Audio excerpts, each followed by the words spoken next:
ആശയങ്ങളുടെ പേരിലായാലും സർഗാത്മകതയുടെ പേരിലായാലും എപ്പോഴും അങ്ങനെയാണ്. അത് തന്നെയാണ് FCC ഇന്ന് സംഘടിപ്പിച്ചിരിക്കുന്ന ഈ ഒരു കൂട്ടായ്മയുടെ ഏറ്റവും വലിയ പ്രസക്തിയായിട്ട് ഞാൻ കാണുന്നത്. അതിൻ്റെ ഒരു ഭക്ഷണത്തിന്റെ പേരിലോ അല്ലെങ്കിൽ ഏതെങ്കിലും ഒരു മതവ്രത അനുഷ്ഠാനങ്ങളുടെ പേരിലോ അല്ല എന്ന് വ്യക്തിപരമായിട്ട് ഞാൻ കരുതുന്നു. എന്നെ സംബന്ധിച്ചിടത്തോളം എൻ്റെ നാട്ടിൽ ഞാൻ അനുഭവിച്ചിട്ടുള്ള നോമ്പുകാലം വളരെയധികം സന്തോഷത്തിന്റെയും വളരെയധികം കൂട്ടുകൂടലിന്റെയുമാണ്. എപ്പോഴും ഞങ്ങളുടെ നാട്ടിലൊക്കെ എൻ്റെ വീടിന് ചുറ്റുമുള്ള സ്ഥലങ്ങളിലൊക്കെ നോമ്പുകാലം എന്ന് പറയുമ്പോൾ അതൊരു പ്രത്യേക വിഭാഗത്തിൻ്റെതായിരുന്നില്ല ഒരിക്കലും. അത് മറ്റുള്ള കാര്യങ്ങളും അതേപോലെയായിരുന്നു. എപ്പോഴും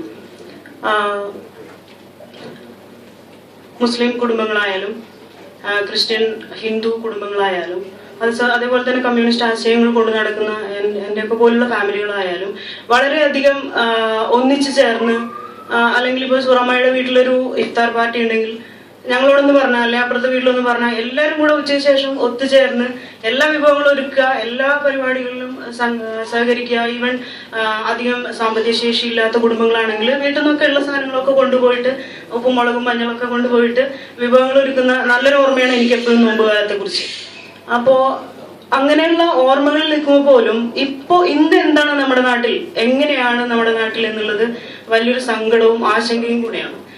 അതായത് പലതരത്തിലുള്ള റെസ്ട്രിക്ഷൻസ് മനസ്സിൽ വന്നു കഴിഞ്ഞു ആളുകളുടെ ഉള്ളിൽ.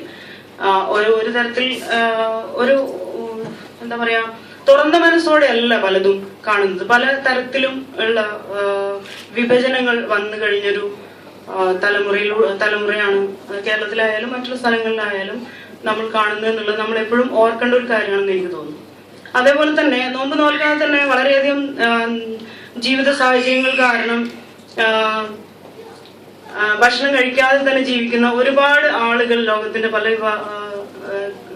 പല സ്ഥലങ്ങളിലായിട്ടുണ്ട്. അപ്പൊ അതും ഒക്കെ നമ്മൾ എപ്പോഴും ഓർക്കേണ്ടതാണ്. ഇങ്ങനെയുള്ള കൂട്ടുകൂടലിൽ എന്ന് മാത്രം ഓർമ്മിച്ചുകൊണ്ട് നല്ലൊരു ഈദ് ആശംസകൾ ഹൃദയം നിറഞ്ഞുകൊണ്ട് തന്നുകൊണ്ട് ഞാൻ അവസാനിപ്പിക്കും.